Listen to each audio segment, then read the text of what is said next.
C'est un album qui a vraiment toujours beaucoup plu au public, qui continue à intéresser le public depuis très longtemps. Et à chaque fois, pendant longtemps, pendant presque 10 ans, on a pensé le réenregistrer complètement. En disant ces titres-là, on les a joués sur scène, maintenant on les connaît parfaitement. On va aller un jour, on prend 3 jours dessus, au bing, on fait tout.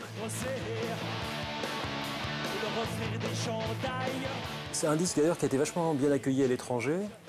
Comme un autre groupe punk, tu vois, comme si c'était un truc qui avait sa propre existence en dehors des paroles qui, pour les Français, peuvent être intéressantes ou rigolotes, etc.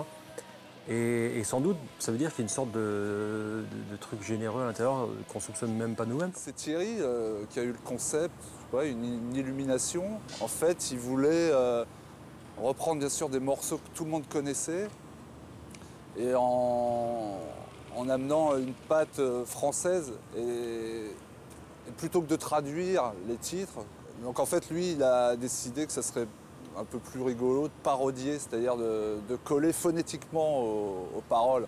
Donc on appelle ça aussi de la traduction phonétique. La réaction de la presse et du public a été très très bonne, au-delà de ce qu'on pouvait espérer en fait. Je sais pas, ça devait être le bon moment, il y a comme ça quelquefois des conjonctures. Et ça a été un très très bon accueil, ce qu'on appelle un vrai succès d'estime, parce que c'était une toute petite prod, on n'a pas vendu à l'époque des centaines de milliers de disques sur ce disque-là, et en plus, il s'est passé très peu de temps entre le premier et le deuxième album, mais vraiment l'accueil était très très bon. Ouais. Ce qui était vraiment intéressant dans le concept, c'est que souvent on avait vraiment le temps en studio, et en fait on s'arrêtait que quand on était satisfait, c'est-à-dire quand on collait vraiment.